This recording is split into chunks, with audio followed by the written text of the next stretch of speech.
Balantayan, makapuso matamat nga nagapalapit ang LPA o kung low pressure area sa nasidlangan ibahin sang Pilipinas kadungan ang liwat nga pagluntad sang shear line.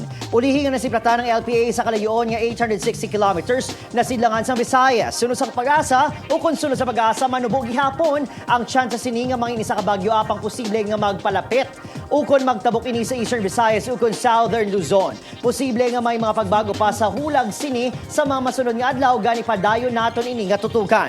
Liwat naman nga nag-apekto sa pungsod ang shear line samtang padayon na pagluntad sang hangin amihan.